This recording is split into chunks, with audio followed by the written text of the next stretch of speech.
We're glad you're joining us for A New Beginning with Greg Laurie, a podcast supported by Harvest Partners. Get more encouraging audio content when you subscribe to Pastor Greg's Daily Devos. Learn more and sign up at harvest.org. A crisis hits, unexpected problem comes, and you freak out. You have a complete meltdown. Wait, has God not been faithful to you up to this point? The more we focus on our challenges, the bigger they seem. Pastor Greg Laurie urges us to focus on our God, who's bigger than them all. Somehow you have a case of spiritual amnesia. You forget everything, and you think this is the end. Here's the problem. We forget what we ought to remember, and we remember what we ought to forget. This is the day when the lost are found. This is the day for a new beginning. Amazing grace, how sweet the sound. Again you hear all the angels are singing. This is the day when life begins. How many of us are up in the wee hours of the morning worrying if the sun will rise? Didn't it rise yesterday and the day before? Has it not risen every day in all of human history? When something has been that reliable in the past, we can trust it'll be reliable in the future. Well, today on A New Beginning, Pastor Greg Laurie helps us pause and consider the faithfulness and reliability of the Lord. In addition to making the sun rise each morning, we'll see just how well God takes care of His own. This is the day when life begins. Turn in your Bibles to John chapter 6. John chapter 6. And the title of my message is Lunch with Jesus. How many of you like to eat? Raise your hand. Ah, nice. You're my people. You're a very gluttonous bunch, I might add. How many of you don't really care much about food at all? Food, who cares about food? Nobody's raising their hand. All right, so, hey, I love to eat, and you can set a clock by my stomach. I don't have to look at my watch and say, is it almost lunchtime? My stomach tells me. About an hour out, 10 o'clock. I eat at 11, by the way. I'm an early eater. I eat dinner at 5. I eat breakfast really early. My stomach says, it's coming, let's go, you know. And my favorite meal of the day is lunch, followed by breakfast and dinner. But I love to eat. Guess who else loved to eat? Jesus Christ. When He walked this earth, we always are reading in the Gospels of Him eating with His disciples. Because a meal back in those days was sort of the main event of the day. You would relax, you would take time to enjoy the meal. They didn't have fast food back then. They didn't have, McDavid's, you need right through in your chariot, order a falafel, something like that. No, they enjoyed a meal. It was a time to talk. It was a time to communicate. Even after Jesus rose again from the dead, one of the first things He does is He eats a piece of fish. He was waiting for the disciples by the Sea of Galilee with a fire going. And He said, bring some of the fish that you have caught. And He cooked it up for them. And He said, come and have breakfast. Eating a meal with Jesus, how amazing would that be? And He even used this metaphor of eating to describe His desire to have a relationship with us. He says in Revelation 3:20, behold, I stand at the door and I knock. If any man will hear my voice and open the door, I will come in and dine with him. King James says sup with him. Some translations say have fellowship with him, but the idea is He wants to have a long, leisurely meal with you, or to put it more directly, He wants a relationship with you. Well, this miracle that we're going to look at is the only miracle found in all 4 Gospels. It's a story of the feeding of the 5,000. Now, this is a series we're doing called The 7 Signs of Jesus. We've already looked at Jesus turning water into wine. That was sign number 1. Cleansing the temple, sign number 2. Healing the centurion's son. That's number 3. Healing the lame man in Jerusalem. That's number 4. Now we're at number 5, the feeding of the 5,000.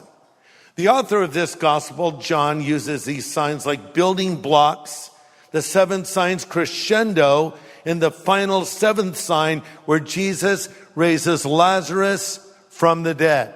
So it starts with a wedding and it ends with a funeral, and more specifically, a resurrection. because that was the ultimate sign. Everything's pointing to the ultimate sign. What is the most significant sign that Jesus gave? It wasn't the raising of Lazarus. It wasn't the restoration of sight. It wasn't feeding the 5,000. It was his death and resurrection again. He said, a wicked and an adulterous generation seeks after a sign, and no sign will be given to them but that of the prophet Jonah. And as Jonah was 3 days and 3 nights in the belly of the fish, so I, the Son of Man, will be 3 days and 3 nights in the heart of the earth. Loose paraphrase, Jesus is saying, you want a sign? Here it is. I'm going to die on the cross for your sin and rise again from the dead. So with that in mind, let's look at this very familiar and powerful story of the feeding of the 5,000. We're going to read about 14 verses together. And I'm reading from the New Living Translation, John chapter 6, starting in verse 1. After this, Jesus crossed over to the far side of the Sea of Galilee, also known as the Sea of Tiberias.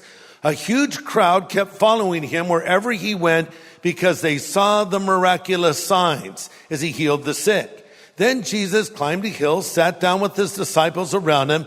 It was nearly time for the Jewish Passover celebration. Jesus soon saw a huge crowd of people coming to look for him, and turning to Philip, he asked, where can we buy bread to feed all of these people? Verse 6, this is very important. You might underline it. He was testing Philip, for he already knew what he was going to do.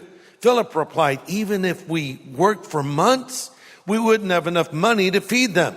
Then Andrew, Simon Peter's brother, spoke, well, there's a young boy here with 5 barley loaves and 2 fish.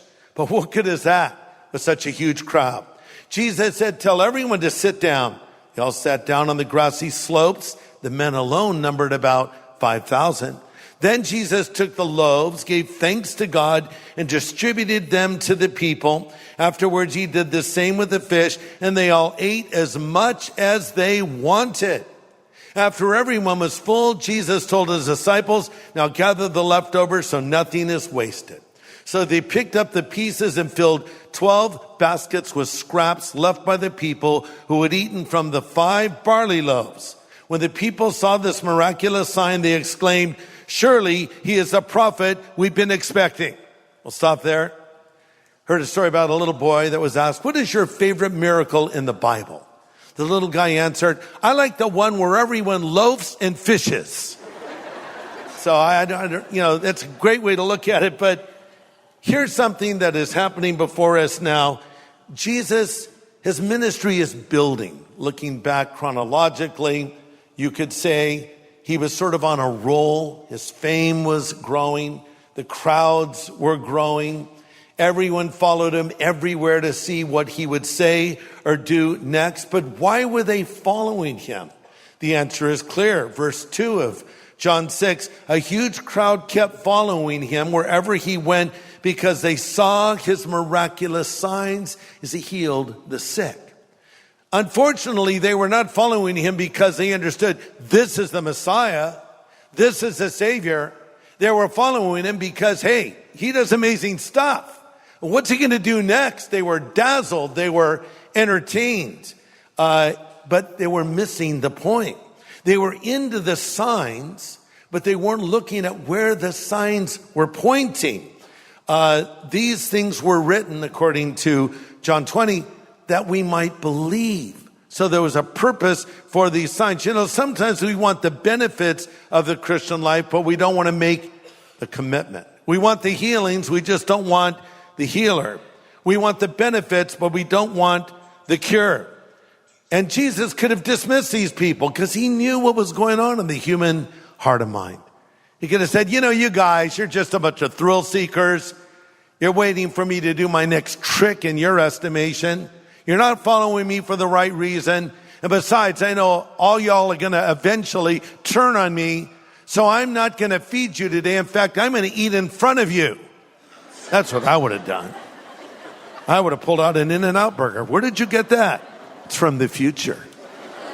Can we have one? No, it's mine. Because you're going to turn on me. Oh, but Jesus, he cared about the people.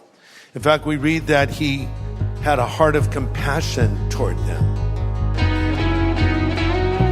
Pastor Greg Laurie will have the second half of his message in just a moment.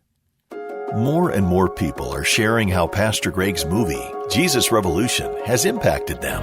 Pastor Greg, I just watched Jesus Revolution and wow, I'm touched and stirred up.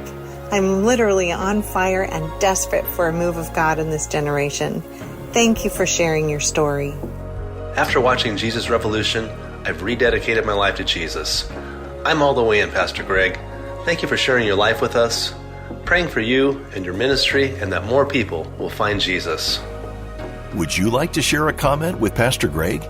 If so, email him, greg@harvest.org. That's greg@harvest.org. Well, we're considering the first 14 verses of John 6 and Pastor Greg's message today titled Lunch with Jesus. Let's continue.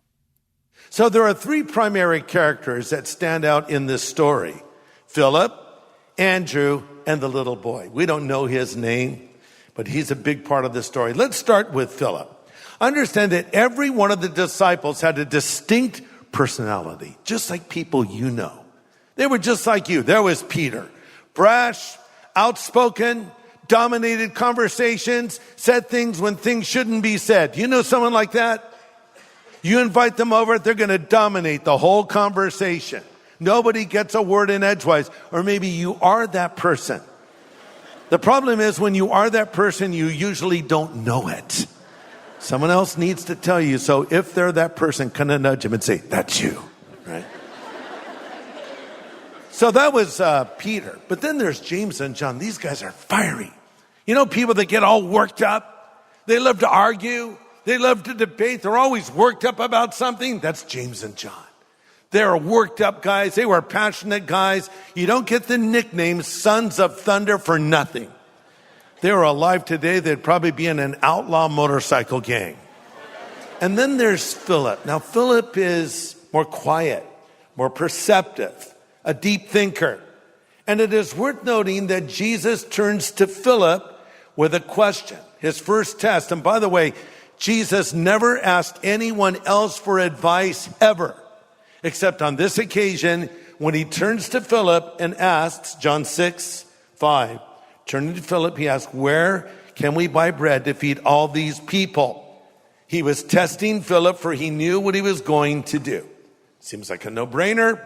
Philip could have said, well, considering the fact that you've already done all these amazing miracles, starting with turning water into wine, I would think this is pretty easy for you. You could just speak the word and everyone would be fed. But instead, Philip is perplexed and he says, well, you know, even if we work for months, we wouldn't have enough money to pay for the food to get to all of these people. I mean, despite 2 years at this point of walking personally with Jesus and seeing him do miracle after miracle, Philip is like, I don't know what to do with this. And, you know, we can criticize Philip, but isn't that just like us? Haven't you ever had a moment where you've had doubt in your mind? A crisis hits, unexpected problem comes, and you freak out. You have a complete meltdown. Wait, has God not been faithful to you up to this point? Has he not met your needs? Has he not taken care of you? Somehow you have a case of spiritual amnesia. You forget everything and you think this is the end. Well, that happens all the time. It happened to the disciples. They didn't simply see that God could do something in this set of circumstances. We often forget how faithful God has been. Here's the problem. We forget what we ought to remember and we remember what we ought to forget. I have a lot of useless information in my brain. I don't even know how some of it got there. I know the words to stupid songs going back 40 years. Some of them songs I wish I never knew. Going back to my childhood. 1877 cars for kids. Okay, that's just... You ever heard that song? Let's make them stop now. Or other songs. I remember really old jingles. I don't consciously remember. I will now memorize these lyrics, but they're in there. And then I forget stuff I should remember. Oh, wait, what was that verse again? How did that go again? So we need to be reminded over and over of certain spiritual truths, because sometimes we forget things that we've learned. When I was in school, I would get called up by teachers all the time because I disrupted class. I was disrespectful toward teachers. I would say stupid things. I'd be sent to the principal's office constantly. And a teacher would say to me, "Greg Laurie, will you just grow up?" And I think sometimes some of us need to grow up spiritually. We still act like little babies in our spiritual life. We need to be spoon-fed spiritual truths. We still need to be dazzled. Hey, it's time to grow up and become a mature believer. Some of us have known the Lord 10, 15, 20 years, and we don't know the basics of Christian theology. We need everything cut up in little pieces and spoon-fed to us. We haven't learned to just open up the Bible and read it and study it and learn for ourselves. We're still like little babies. In fact, the author of Hebrews says in Hebrews 5:12, you've been Christians a long time now, and you ought to be teaching others. Instead, you need someone to teach you again and again the basic things a beginner must learn about the scriptures. You're like babies who drink only milk and you can't eat solid food. So don't forget God's faithfulness to you. He's been faithful in the past. He'll be faithful in your present, and he'll be faithful to you in your future as well. Now it's Andrew's turn. Philip didn't do too well. If we were grading him, I don't know what grade we would give him. It wouldn't be very high. But Andrew chimes in. Interestingly, Jesus doesn't ask Andrew for his opinion, but he has one nonetheless. And Andrew is a really interesting guy. He was more of a behind-the-scenes person. He was a person who liked to connect people to Jesus. His brother was Simon Peter. That meant that he was overshadowed for his whole life because Peter dominated the conversation. Peter was the one that would always sort of take control. Andrew was kind of in the, shadows a little bit. But Andrew had this great gift of pointing others to Christ. And in fact, it was Andrew that brought his brother Peter to Jesus. And here we have Andrew showing up with a little boy, and he's really close to the answer, but not quite. Well, he says to Jesus, there's this little kid here. He has 5 loaves of bread and 2 little fish. But then he quickly says, but what good is that with such a huge crowd? That brings us to the little boy. Who was this little dude anyway? We don't know his name. But what an amazing kid he is. Here's all these adults perplexed by this problem. And here's a little kid that says, well, I've got this. If this could be of any help, I'd like to offer it to you, Jesus. So what do we know about this little boy? We know he was poor. And the reason we know that is barley bread was the cheapest of all bread. And in fact, it was held in contempt.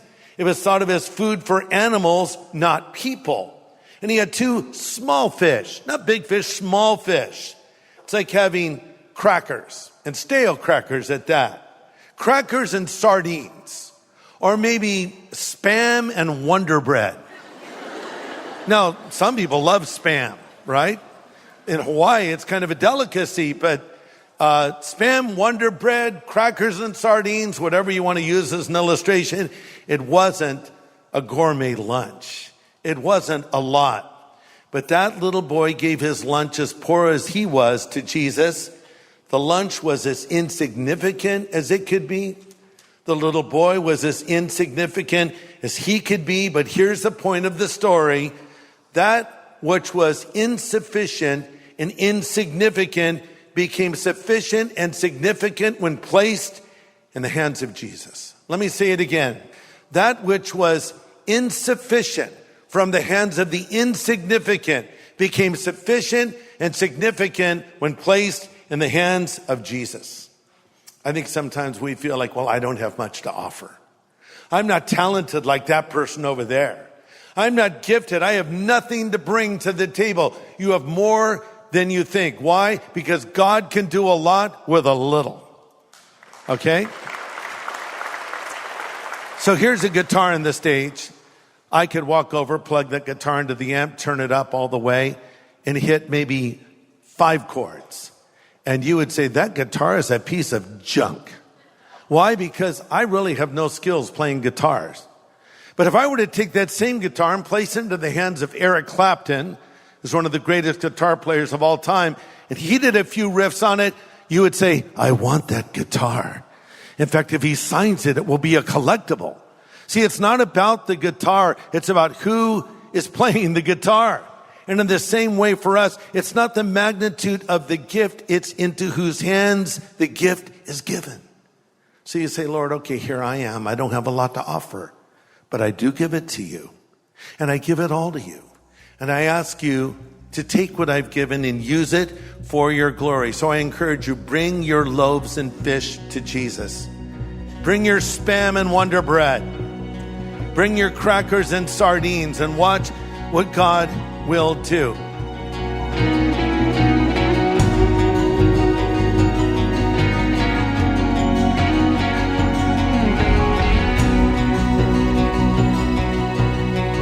Pastor Greg Laurie with great encouragement today on the blessing of placing our trust in the Lord. Well, Pastor Greg and his wife Kathy are here with a special guest today. Pastor Greg? Yeah, I'm in studio with my friend Shannon Bream, who you probably know as a newscaster. You're a journalist. That's what you do. But you're also a Bible student. You've written all these books. Tell me the titles of some of your books that you've written about people of the Bible. So Women of the Bible Speak, yes. Mothers and Daughters of the Bible Speak, and now Love Stories of the Bible Speak. So in your new book, Love Stories of the Bible Speak, you talk about Adam and Eve, Mary and Joseph, Jonathan and David, but you also talk about God's love for us.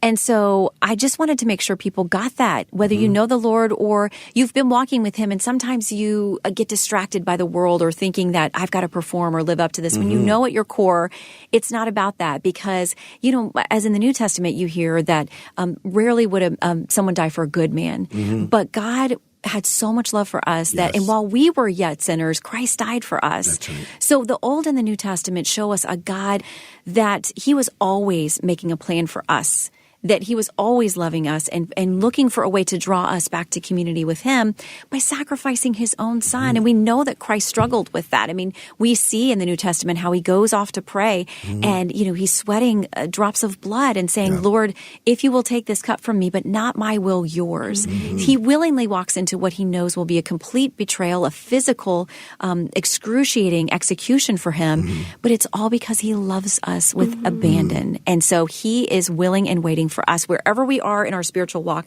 to come to him in salvation and to be covered in his love that is unconditional. You know, it's not, as Christ said, you know, he never condemned the sinner. He'd say, turn from your sin, go and sin no more. Right. But what he wants is a relationship with us, and his love for us is that agape, perfect love that is never ending. So someone's listening right now and they're thinking, okay, I hear Shannon Bream, who is obviously very successful in her career, and she's telling me how to have a relationship with God.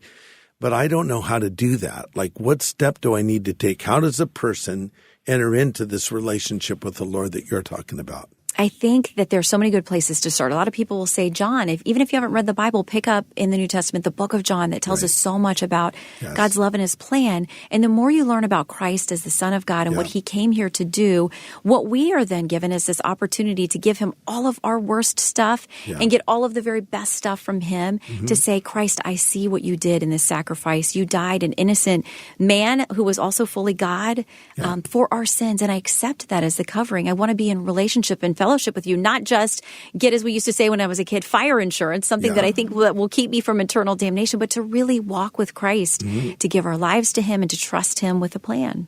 And how old were you when you did that, Shannon? I was in junior high school. I grew up in church, so I knew all of this. And there just came a point where I realized I have to make this personal. Yes, I know these Bible stories and I believe in Jesus, but I have to say I'm committing my life to you and accepting the sacrifice you made for me as my way to salvation.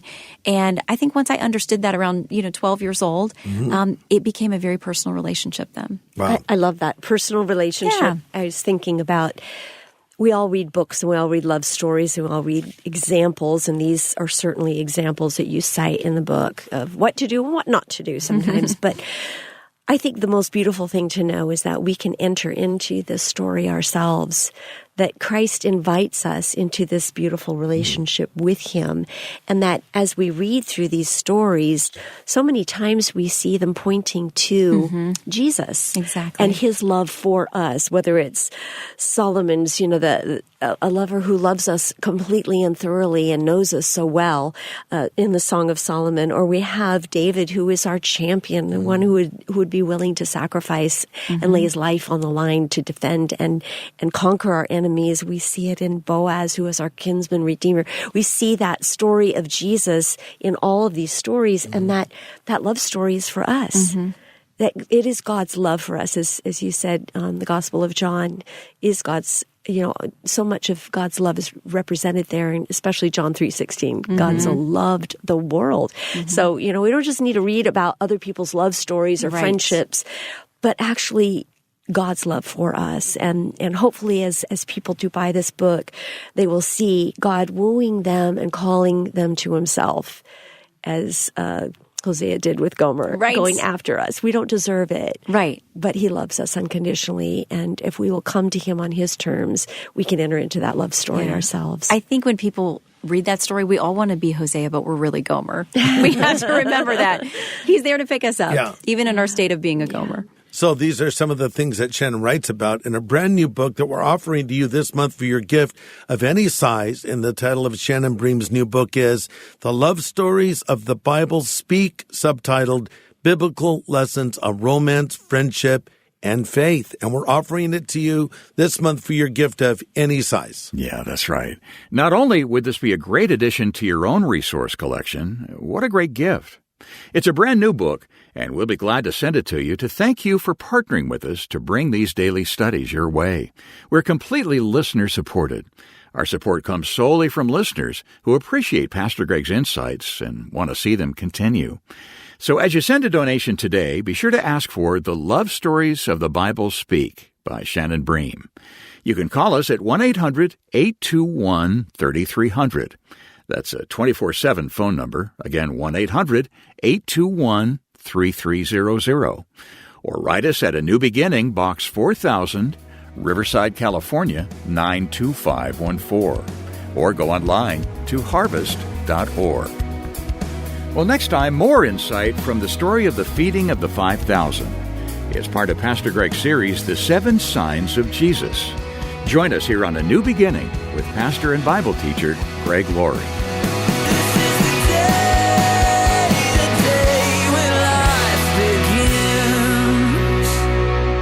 Hey, everybody. Thanks for listening to A New Beginning. This is a podcast made possible by Harvest Partners. So for more content that can help you know God and equip you to make him known to others, or to learn more about how you can become a Harvest Partner, just go to harvest.org.